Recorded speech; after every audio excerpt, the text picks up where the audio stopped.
On the line with us right now, Noam Chomsky returns to This Is Hell for the first time in 3 years. Noam is the Institute Professor Emeritus of Linguistics at the Massachusetts Institute of Technology. Man, I wish there weren't so many syllables in that. Most recently, Noam is the author of Interventions, a collection of op-eds distributed by the New York Times Syndicate, yet while published in other U.S. papers and around the world, the columns were never printed in the Times itself. Last year, Noam released Failed States, The Abuse of Power and the Assault on Democracy. His most recent writing includes an article that was posted at ZNet called Imminent Crises, Threats and Opportunities. Also, one of the columns from earlier this year that shows up in Interventions, What is at Stake, has just been recently posted at ZNet as well. Noam was voted the leading living public intellectual in the 2005 Global Intellectuals poll conducted by the British magazine Prospect. Noam's reaction was, I don't pay a lot of attention to polls. Noam, it's great to have you back on the show. Yeah, glad to be with you again. It's great to hear your voice. It's always really great to hear your voice, and I can't believe it's been 3 years, and I'm going to make sure it's not 3 years again. I apologize for the delay in having you back on the show. Oh, that's accepted. All right, we don't pay that much anyways. Right. No, I want to focus on your most recent writing, the couple of articles that you've had, but there's no way that we can get around talking about these books. And one of the things that first, let's get to Failed States, even though it came out last year.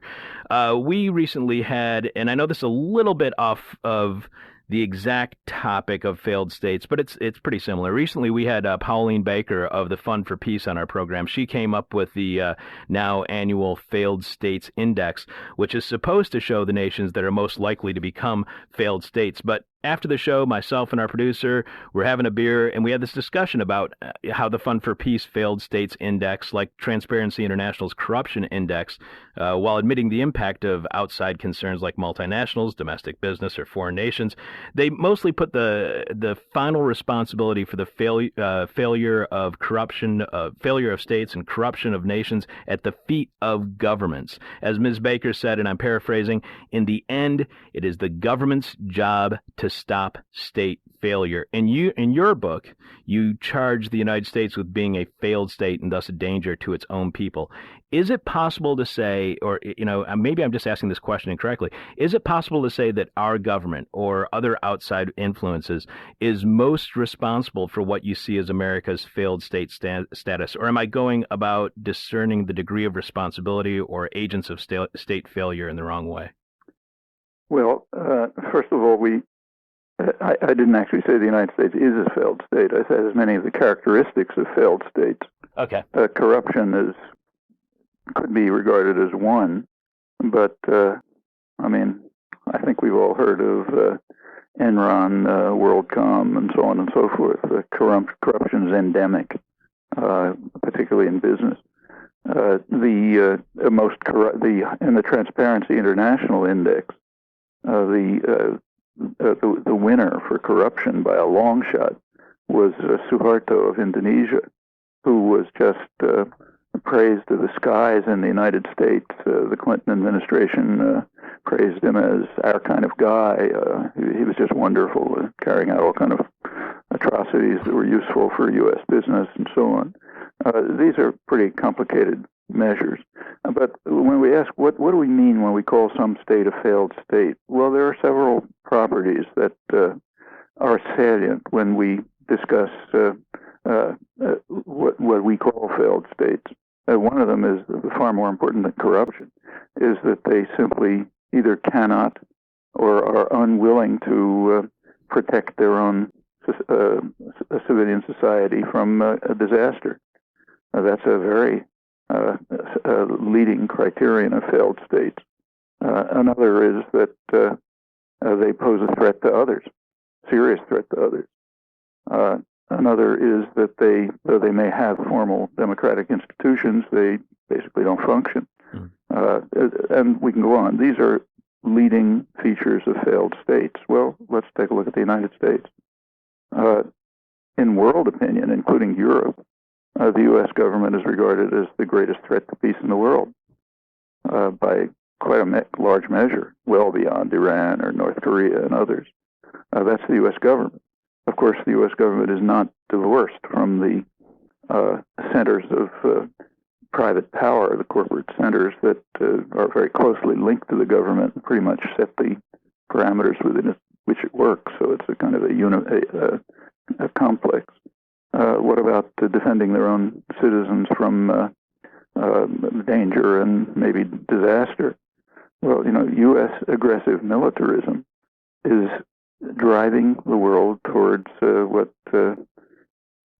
Robert McNamara, not an extreme radical, calls apocalypse soon. That's the extreme of not protecting your citizens. But take, say, the invasion of Iraq. It was undertaken with the expectation that it would increase the threat of terror to the United States. Well, in fact, it did, but well beyond what was anticipated.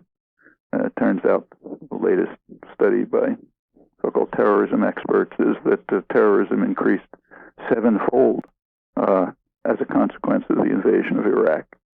Other actions that the government is taking are very harmful to the safety and security of citizens. A failure to try to deal with environmental catastrophe, for example. And what about democratic institutions? Well, I could run through the details, right. But the fact is that there is an enormous gap between public opinion and public policy. Public opinion is simply not reflected in policy. So you take a look at the polls that are taken after the federal budget comes out. They're careful polls. What they show is that the population wants just about the opposite of what the budget is. Where the budget is going up, spending is going up for military expenditures, Afghanistan and Iraq, public wants to go down. Where spending is going down for health, education, welfare, renewable energy, support for the United Nations, environmental issues, and so on, there the public wants to go up. I mean, it's kind of like almost a mirror image. And the same is true of, you read the headlines today, these days, what you see is the greatest threat is Iran. Well, Iran, every newspaper tells us, is aggressive, trying to increase its power and so on, and frightening the region, frightening the United States. We have to do something about it. First of all, exactly how is Iran being aggressive? I mean, what countries has it invaded in the last several hundred years, for example? Where is it showing its aggression? Turns out it's showing its aggression by linking up with the government in Iraq, which happens to want to increase trade and commercial relations with Iran, naturally. It's its neighbor. They're both Shiite. They have plenty of links. That's the aggression. Sure, and that does threaten the U.S. government and the dictators in the Gulf that are its allies. It's not a nice place. There are a lot of horrible things about it. But to say that it's an aggression, it's aggressive is quite a stretch, especially compared with the United States. But what do the American people think about what we should do with Iran? Well, there happen to be extensive polls by the most prestigious agencies of U.S. public opinion and Iranian public opinion. Actually, this is discussed in some of those syndicated op-eds. They could be included in the book. And they're interesting. They show that Americans and Iranians have about the same feelings.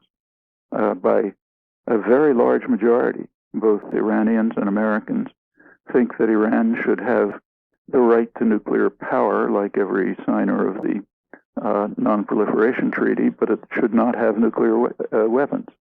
The same very large majorities think that there should be a nuclear weapons-free zone throughout the region. That means from Iran to Israel, meaning Israel would give up its nuclear weapons, and that would, of course, include U.S. forces in the region deployed there, which doubtless have nuclear weapons capacity. Well, that's a huge majority in both countries. An even larger majority in the United States think the United States should live up to its obligations under the Non-Proliferation Treaty and move towards elimination of nuclear weapons.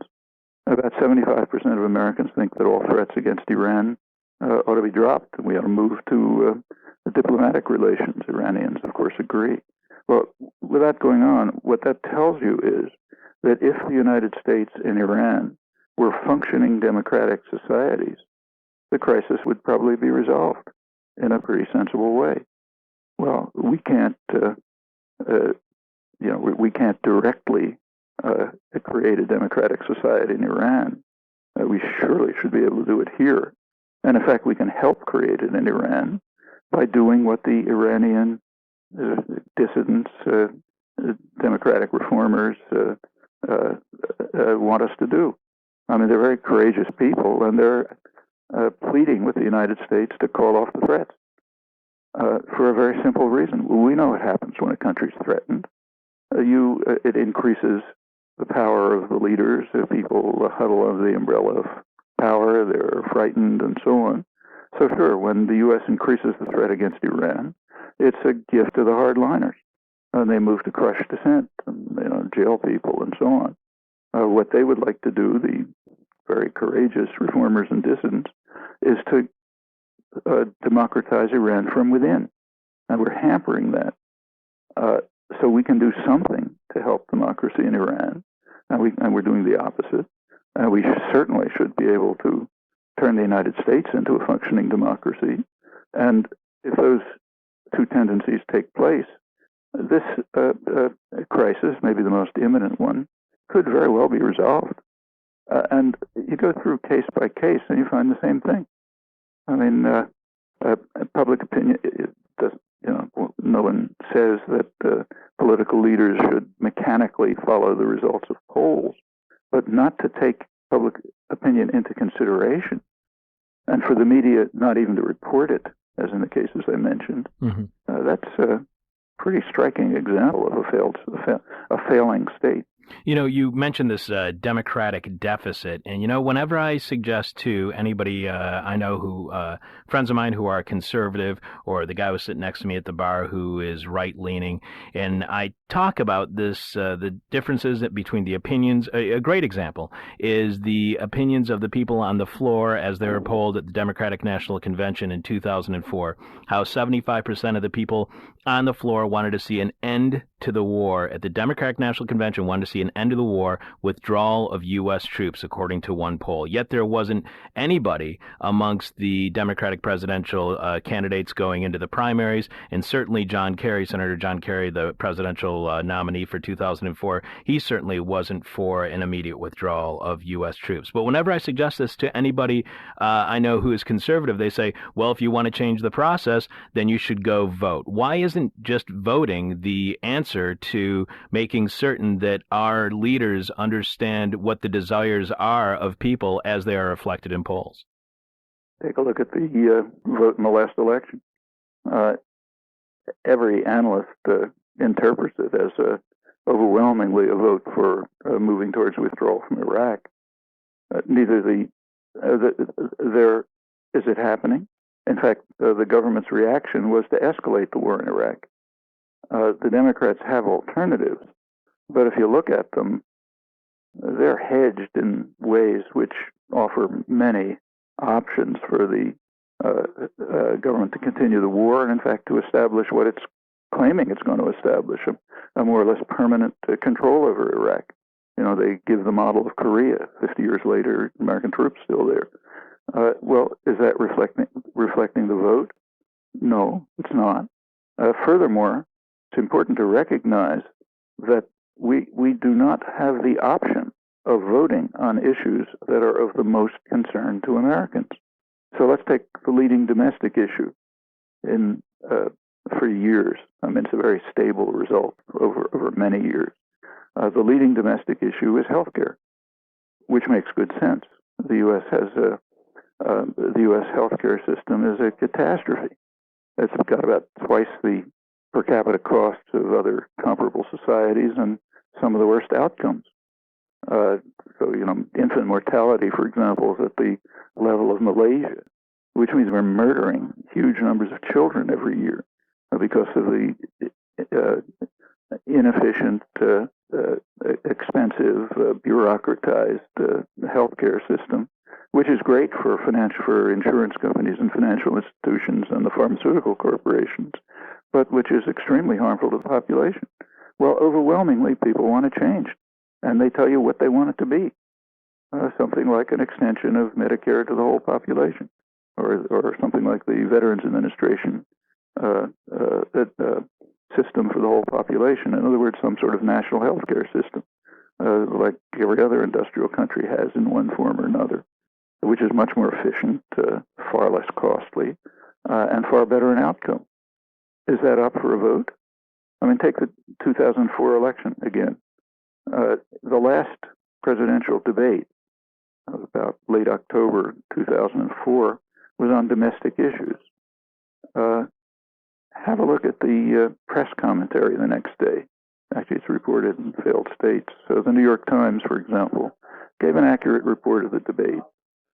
It pointed out that Kerry never raised the possibility of any government involvement in healthcare because it has so little political support.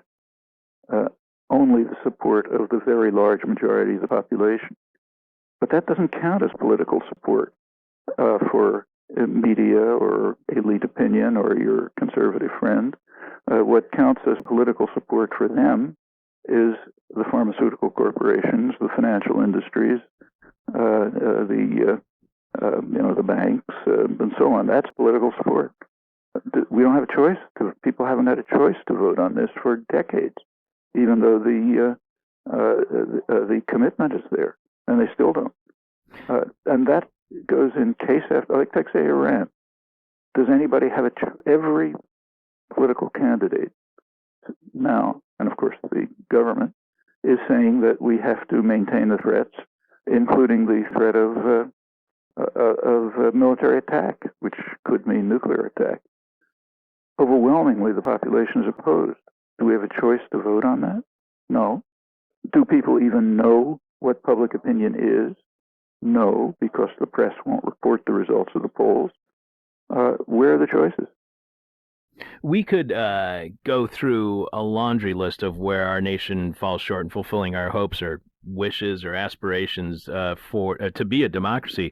But one criterion which we fall short that you write on is our electoral system and how it frustrates political alternatives from the Democrats and Republicans and how that undermines true democracy. Considering the stranglehold these two political parties have on debate, how our mainstream media believes they are being fair and balanced by showing just the two parties' positions on each issue, and the current state of campaign financing. Can we overcome all of this to be a true democracy, or is it too late for real democracy in the United States? No, I think we not only definitely can, but it's easier to do now than it was in the past. So just take the issues that are live today.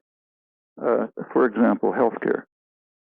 50 years ago, which was a very passive period, very quiescent period. It looked like there were no political options in the 1950s. There was no issue of defending the medical programs because there weren't any. There wasn't any Medicare. There wasn't any Medicaid. You're just on your own. Well, that's changed. Why did it change? Because in the 1960s, there was a range of popular activist movements which changed the state of the country sufficiently so that the government moved to create what we call Great Society measures, welfare state measures in other countries. Take, say, the struggle over Social Security.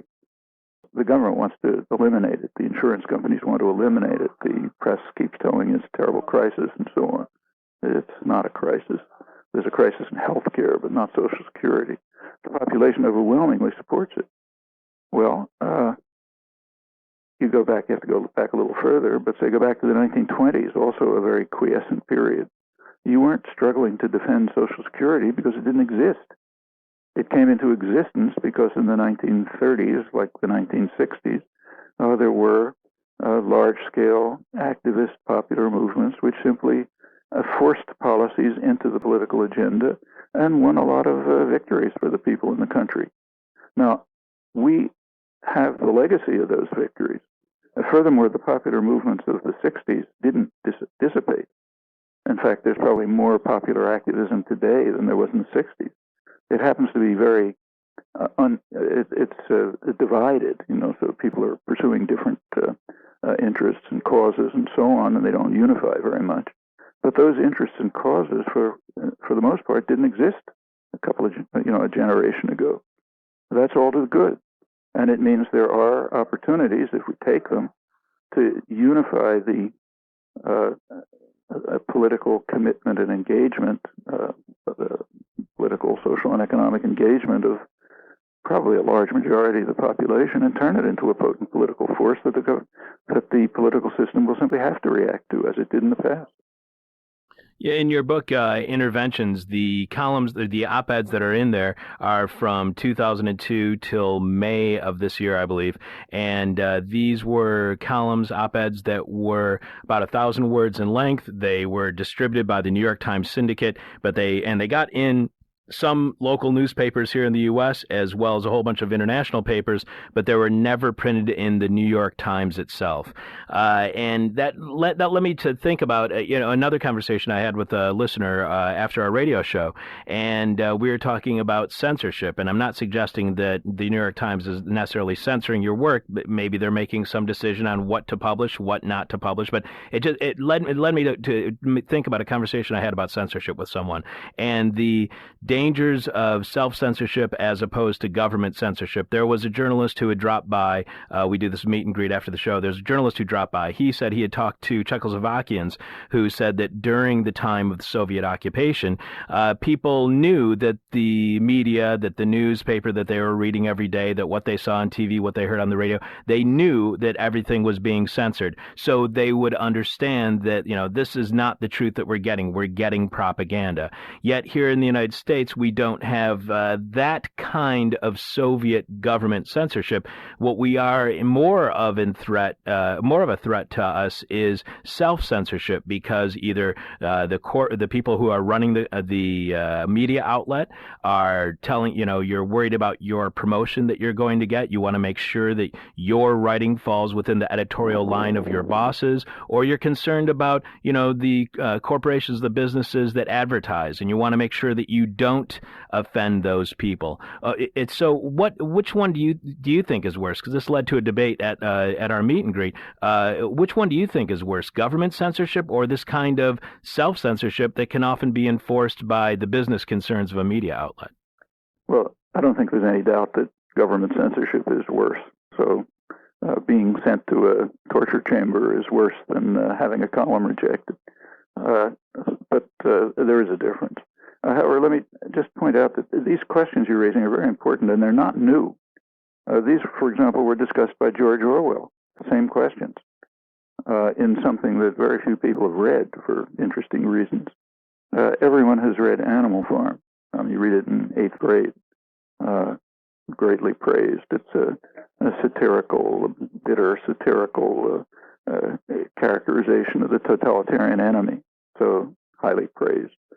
Orwell wrote an introduction to Animal Farm, which almost no one has read, for the simple reason that it wasn't published. It was found 30 years later in his unpublished papers, and by now you can find it, but you didn't read it in 8th grade, I'm pretty sure. The introduction was about, he's British, of course, it was about England, free England. And what he says is in the introduction, look, I'm writing this book to satirize the miserable totalitarian enemy, but in many ways, free England is not very different. He says in England, unpopular ideas can be suppressed without the use of force, and he gives a range of examples. And then when he turns to the explanation, it doesn't say much, a few sentences, but the sentences are to the point. What he says is, well, why does this happen? He says, well, for one thing, the press is owned by wealthy men who have every reason not to want certain ideas to be expressed. That would include your comments about advertisers and so on. They don't want certain ideas to be expressed, so they're not. But the second reason he gives, which I think is probably more significant, is a good education. He says if you've had a good education, you've gone to the best schools, you graduated from Oxford and Cambridge and so on, he says you simply have instilled into you the understanding that there are certain things it wouldn't do to say, or even to think. That's a powerful system of indoctrination, and it means that not really a matter of self-censorship. People don't even perceive that they're censoring themselves, which is a much deeper phenomenon. And I think he's pretty accurate on that, as he is on many things. If the discussion you had with your friend about Czechoslovakia, that brings out a striking difference between totalitarian and democratic propaganda systems in general. In totalitarian systems like the old Soviet Union, what your friend described is accurate. People knew that the press was following a dictated party line, so they didn't take it very seriously. In fact, huge numbers of people, probably a large majority in Russia, were getting their information from BBC or Voice of America or something like that. In a democratic system, the party line is never articulated. It's presupposed. So you don't articulate it, you presuppose it. You don't mention it. And then you encourage a vigorous debate within the framework of the party line. That has several functions. For one thing, it gives people the impression that we have an open society with vigorous debate and all opinions expressed and so on. And also it instills the assumptions of the party line even more deeply. That's what Orwell was talking about. You simply you have it instilled in you that there are ideas that you can't express or think. So let's take Iran again. When Bush announced the surge in Iraq, in direct conflict with overwhelming public opinion, the next thing that happened, quite predictably, was charges that Iran is interfering in Iraq. And that became a big issue, still is a big issue, editorials, how can we stop Iranian intervention in Iraq, and so on and so forth. And it did lead to a debate. Some people said, look, the Hawks, maybe your conservative friends, said, okay, they're interfering in Iraq, they're destabilizing it, we have to bomb them. The Doves said, well, are we sure? Maybe we're not so sure, maybe those IED serial numbers don't trace back to Iran, or maybe it wasn't the government, but some rogue element, and so on. And then you have a vigorous debate about that. Now, there's a presupposition that underlies that debate, namely, we own the world. If you don't accept that, the debate is ludicrous. I mean, how can Iran be intervening in a country that we invaded and are occupying? I mean, you have to collapse and ridicule if anyone else was doing that. I mean, you didn't have a debate about whether, say, the Allies were intervening in occupied France under the Germans, or whether the United States was intervening in Afghanistan when the Russians invaded and occupied it. I mean, it's not a rational debate. But here it is a vigorous debate, and it inculcates the presupposition that we have an absolute right to determine what happens in Iraq. We have a right to invade it. We have a right to occupy it. We have a right to determine what happens there. And if anyone's interfering with us, they're the criminals. Now that, what I've just stated, is never articulated.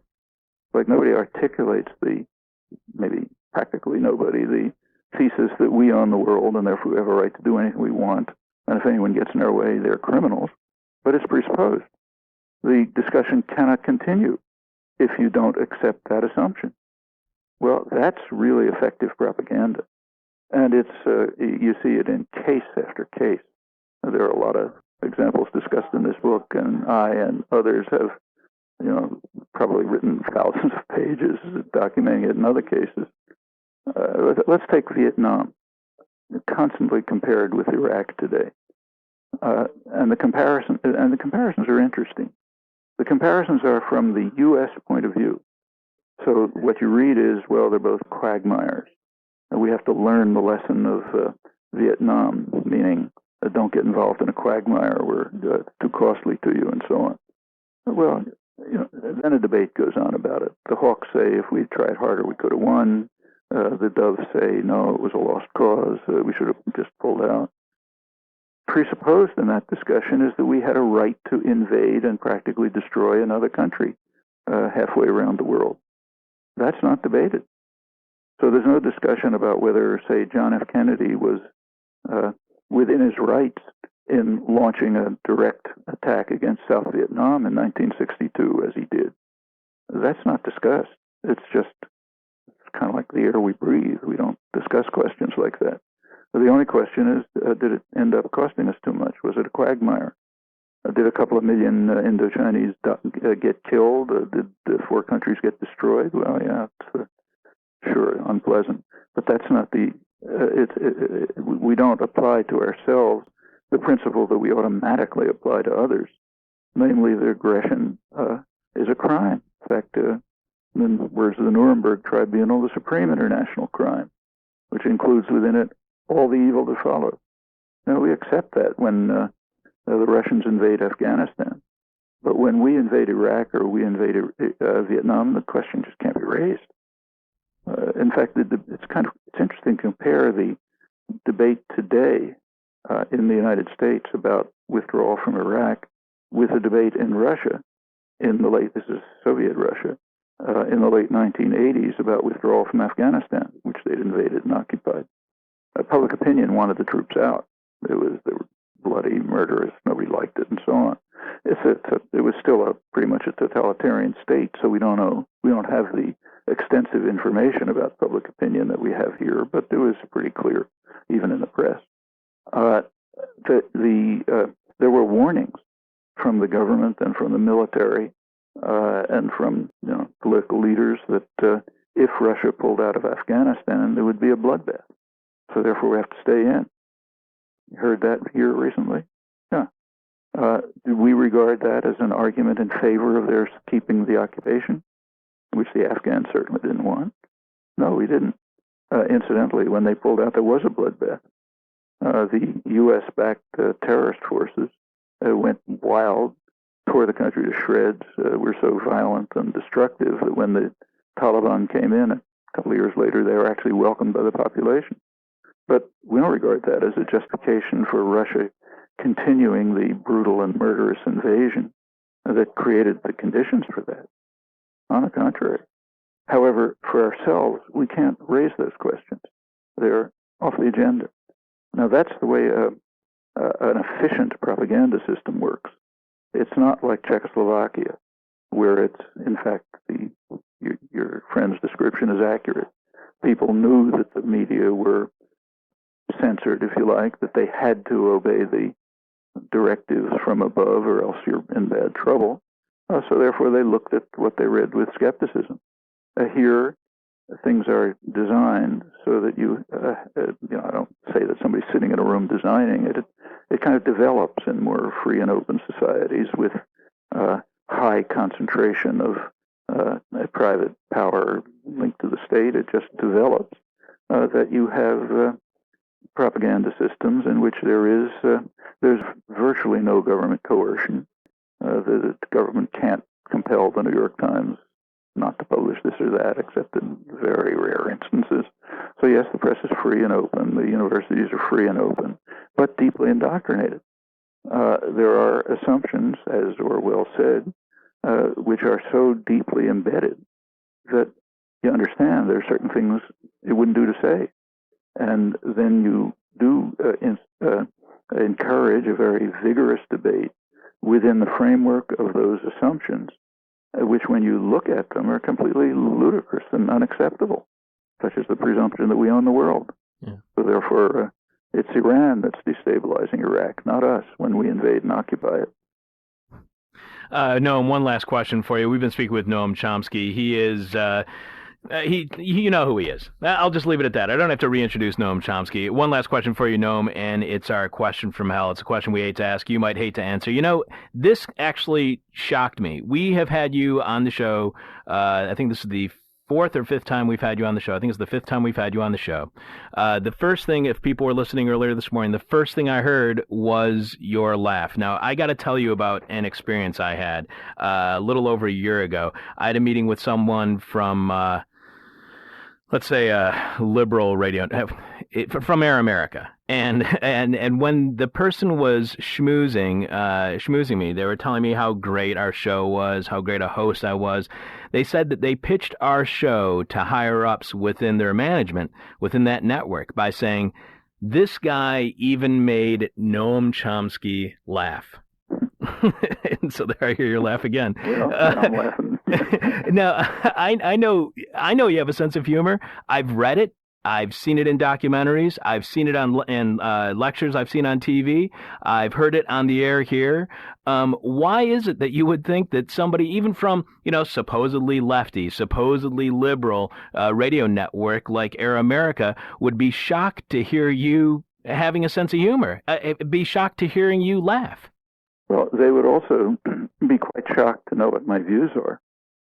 And there's good reason for that. You check with the people you're schmoozing with and ask them if they've ever read a page I've written or heard anything I've said. And the answer will probably be no. Their impression of what my views are and who I am comes from, gossip at elegant dinner parties. Check it out and see. All right, I will. And you and I never get to go to those elegant dinner parties. I'd